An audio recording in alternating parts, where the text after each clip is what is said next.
Quería agregar una cosa más, que recién estábamos hablando fuera de cámara, de, de- del modelo de lo digestivo. Si en la sociedad de consumo eh, la persona es valorada por la cantidad de objetos que tiene, estos objetos deben permanecer a la vista, deben poder ser contabilizados y mirados por otro. Aquellos que están por fuera del alambrado, que yo había escrito una poesía, no me acuerdo exactamente, pero decía, bueno, algo es nuestro, mientras los otros no puedan gozarlo, ¿sí? Pero pueden observarlo uno, toda la cantidad de objetos y cosas de las cuales se ha apropiado, y eso hace su estatus. Ya no es el estatus del blasón de la realeza, sino el estatus de la cantidad. Bien, hay un cambio muy importante en eso, ¿no? Algo que se presumía que era intrínseco a la sangre, pasa a la cantidad de bienes que uno posee, ¿no? Y me parece importante esto que decís vos, ¿no? De que no tienen que ser, de que deben estar visibles, porque cuando uno lo tiene en relación con otro. Uno es más o menos en relación con el otro cuando el ser es el tener, ¿no? Cuando el ser es el tener, tiene que poder mostrarlos. Exacto. Y el otro verlos. Con lo cual no pueden ser incorporados, la metáfora de la digestión, de que uno incorpora donde ya no se ve y pasa a ser carne, la propia carne, Exacto. y ya no se distingue el objeto originario, eso tiene que entrar en crisis. O sea que no solo entra en crisis la metáfora de la comida y lo digestivo, por la cuestión de la acumulación y la obesidad, sino también se horroriza de que el objeto pierda su forma y pasa a ser incorporado. Bien. Pero esto último que vos me decís me da pie para otra de las hipótesis del trabajo. Que dicho sea de paso, me gustó mucho llamarlo ensayo. Bien. Qué libertad que da titular algún ensayo. ¿Por qué? Porque uno puede equivocarse tranquilamente. Total, está ensayando, ¿sí? Y en realidad, más que decir verdades definitivas, a mí me gusta abrir a discusiones, a hacer pensar, a diálogos, a sorprenderme con lo que otros leen de lo que uno dice. Volviendo al principio, yo Bien. creo que esta forma del ensayo permite o te permite esta cuestión del tiempo del pensamiento, ¿no? De dejar que las ideas tengan su proceso, de dejar de mostrarlas, escribirlas, mostrarlas, sin uno tener el peso de que eso sea una verdad absoluta, ¿no? Como que hablábamos Sí. antes, sin que sea... Absoluta y definitiva. Y entonces uno después recibe una devolución. Y estos temas pueden seguir siendo pensados, pueden seguir siendo elaborados. Bueno, el subtítulo del libro dice, La época de lo delgado, libro para ser comido. Comido, totalmente. Que lo destrocen, que lo hagan papilla, que incorporen y que caguen lo que quieran cagar, y expulsen lo que quieran, y después lo discutimos, pero no importa. Ahora, otra de estas hipótesis es, bueno, esto de que vos decías del ser y el tener, hay una época, al fin de la Edad Media, que empieza a desarrollarse la burguesía, y el burgués quiere ser libre para acumular riqueza. Claro. ¿Dónde quiere depositar el burgués libre su riqueza? Bueno, para eso crea el concepto de individuo. Somos individuos, y como individuos estamos capacitados para ser libres y acumular libremente la riqueza de manera infinita, ¿sí? No limitados por nada. Individuo, la palabra individuo viene de la palabra indiviso, o sea que lo que no se puede dividir. ¿Qué dice que no se pueda dividir acerca del individuo, que es una última división, un átomo, La última célula de la la última sociedad. célula, y que dice además que no es colectivo, que se desgaja de toda cuestión colectiva, ya no es gremio, ya no es vasallo, ya no es proletario entre los O proletarios, soldado. o soldado, es un individuo, una cosa, realmente un carácter abstracto sorprendente, con lo cual, en esa cuestión casi como una isla ahí que queda flotando, con un borde que se desgaja de todo el resto, y dice, bueno, soy libre. Pero esa libertad, sobre todo, fue libertad para acumular, porque ¿cuál es el otro sustento del individuo? El individuo no es un sujeto. Uno puede hablar de la idea de sujeto, sujeto del deseo, por ejemplo. Bueno, si nosotros concebimos un ser humano como un sujeto del deseo, casi es un esclavo más que libre de su propio deseo. A mí me gusta mucho San Martín, en uno de esos dichos que decía, serás lo que debas ser o no serás nada. Entonces, más que libertad. Sí, es un deber. Es un deber. Hay otro ejemplo en La piel de Zapa, ¿no? Una gran novela de este francés, en la cual él le llega una piel de onagro, que es un animal fantástico que concede deseos. ¿Y qué pasa? Que cada deseo que pide el personaje, la piel se achica.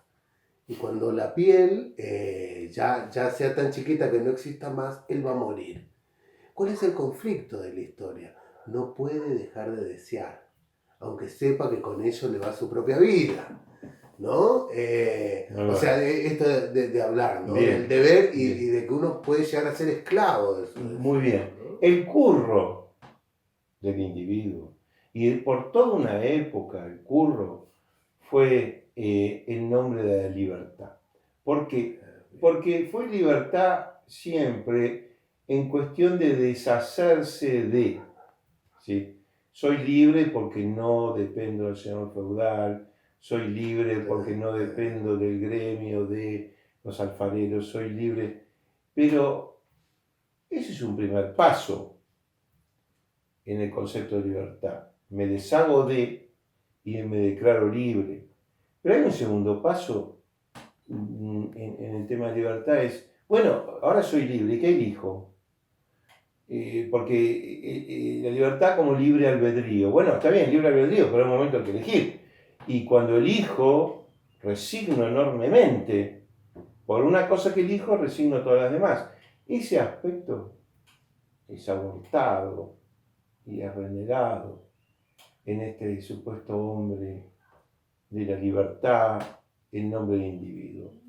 Que el individuo pasa a ser solo un borde que se separa, y se puede demostrar con una prueba casi le diría química, que diría lo siguiente: junte un montón de individuos y entonces verá cómo el individuo que parece tan afirmado se disuelve.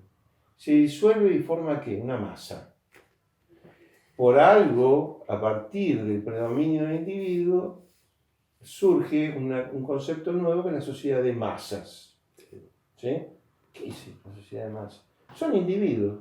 Es como si se pretendía decir nosotros los individuos no existen. En base a que se asocian, y si se asocian se disuelven, porque no tienen consistencia propia. ¿Sí? Lo muestra la sociedad de masas, que se asocian. Bueno, Michel Foucault, hablando acerca de esta cuestión del individuo, él decía que esto era una creación al servicio del control. Del control. Uh-huh. Control social, control político, control fiscal. Porque mientras más pudieran tener contabilizadas a las personas, los gustos y lo que hacían esas personas, más las podían controlar y podían generar políticas para seguir prevaleciendo en el poder, ¿no? Uh-huh. Lo cual sería como una doble, o sea, te vendo la libertad de elegir vos como individuo, pero en realidad te estoy controlando, ¿no? Sí, vos antes hablabas, decías algo del elegir en la sociedad de consumo que era medio ilusorio también. Exacto. Digo, porque las opciones están acotadas, siempre están acotadas. Sí, Hay un marco legal también que acota sí. esas opciones. Pero bueno, hay una creencia de una libertad absoluta y un renegar de ser sujeto a algo, porque siempre predomina la cuestión de cantidad. Y entonces da una sensación Bien. de sinsentido, porque nunca se puede obtener sentido en la cantidad, sino en la cualidad, y nunca en la cantidad, sino en lo general, sino en lo singular. Exacto. ¿Sí? Entonces, bueno, esto produce un efecto todo barnizado bajo el nombre de la libertad, que es la libertad solo de deshacerse y no el compromiso de elegir cómo resignar y partir, porque en todas las épocas el ser humano ha ido por el todo, ¿sí? Nunca se resignó el ser humano a renunciar al todo. Digamos, el aparato para pretender el todo ha sido el individuo y su declamación de libertad. Ajá. ¿Sí? En cuanto en realidad la libertad, una vez que el individuo se independiza y elige, resigna como nunca, pero esta parte no, porque pretende el todo, por eso estamos en la cuestión de ensancharse, ser obeso, tenerlo todo y acumular. Ahora, podemos también asociar ese borde del individuo con el borde de la propiedad privada, porque de vuelta encontramos, yo miro a veces una representación topológica, en el cuerpo humano ese borde que se llena o se vacía, en el individuo ese borde que se desgaja y declara su libertad absoluta siendo un vacío dentro porque no decide nada acerca de sí, y la propiedad privada que es un borde ¿qué puede haber adentro de un alambrado? Cualquier cosa, ¿sí? ¿Qué dice el borde de su contenido? Nada.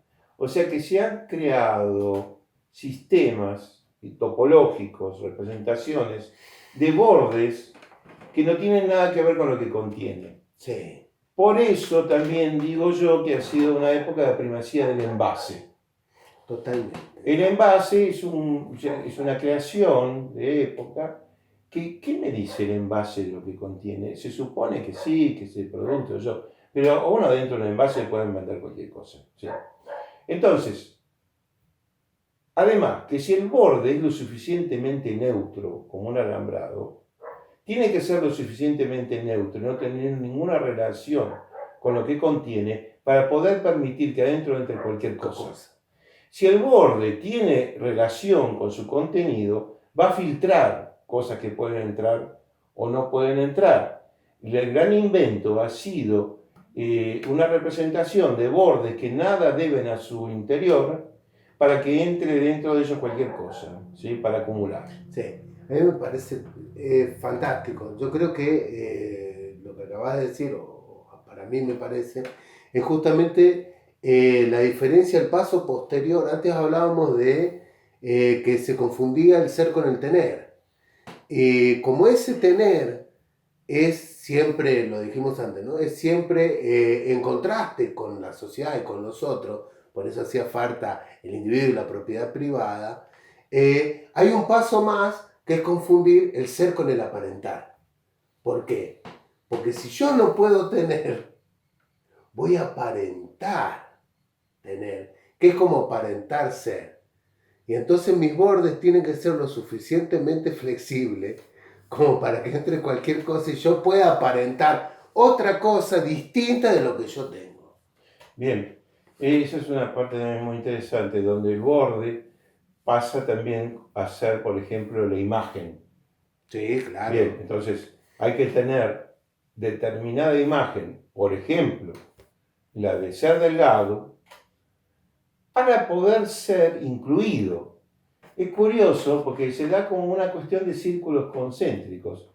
Si yo soy lo suficientemente delgado para no ser rechazado porque demuestro la gula de una época y entonces debo mantener un envase, que yo digo que en el envase hay un tridente, ojo, A ver. Porque entre la oferta inmensa hay un tridente necesario para el envase, que es joven, musculoso y delgado. Es el modelo. Si es joven, joven todo lo puede, porque todo está por hacerse, Está en potencia. y su piel y su contextura no es flácida. Musculoso, porque es resistente. Delgado, porque no se llenó. Entonces ese tridente va a hacer que sea un envase que va a soportar el tsunami de ofertas y va a tranquilizar. Bien. Ahora, estamos en el tema del envase, ¿sí? Entonces, hay que tener una imagen, o hay que ser delgado, para entrar dentro y ser incluido. Ser incluido para poder llenarse. O sea que es curioso. Hay que ser delgado para ser incluido y poder llenarse, aunque hay que mantenerse delgado. Claro. Con lo cual, yo digo que son todos círculos concéntricos y se ha perdido el afuera. En un momento digo, se ha perdido el afuera para siempre. No hay un afuera. Así como los bordes son cerrados, el individuo, propiedad privada, y si se abren, se invade, y si se cierra, no entra nada, y se cierra para que lo que entró no salga, porque hay que apropiarse. Exacto. Bien. Entonces, siempre se trata de algo cerrado y estar adentro de algo, y entonces todos son adentros y la afuera no existe. Claro, y el problema se da en la relación con el otro, ¿no? Porque si el otro es visto como una invasión o algo gustoso a ser apropiado, vos cuando te relacionás con las personas tenés solo dos caminos, ¿no? Bien. ¿Cuál es? No hay. O perteneces a, o pasás a ser o te comen el amigo de, la señora de. Ese de asume la propiedad, ¿no? Sí, o el otro te come. O te expulsan. O te expulsa, o vos al otro. O te destruyen. O el otro es comido. Te comen o sos comido. Y porque no hay bordes que filtran, no hay un tejido. Faltan fronteras. Faltan fronteras, exactamente. Es como si no hubiera fronteras. Exacto, hay límite, pero no hay fronteras. Ahí está, de intercambio. Yo digo, en otro momento hablamos también fuera de cámara de los tejidos. Sí. Y los tejidos se hacen con las diferencias. Yo a veces decía a los pacientes que se casan, hay un matrimonio. Al amanecer, al día siguiente, la mañana del matrimonio, la mujer dice, bueno, llegó la mañana, este es el momento de la danza y el baile y la música. Y el marido dice, no, en mi cultura es el momento del silencio y la oración. Y entonces, ¿qué se hace? Bueno, quizás ella se va a bailar al otro lado, él hace su oración, o hacen un baile muy silencioso y empiezan a crear una otra forma, hasta crear un tejido entre ambos, que en un momento, después del tiempo, ya no se sabe quién puso cada parte. Como lo hablamos de Lamborghini en su poesía, se crea un tejido. Hay una ausencia de tejido, porque o entra o se expulsa. Exacto. Casi en forma total, y no hay un tejido por fuera de los cuerpos que se va construyendo.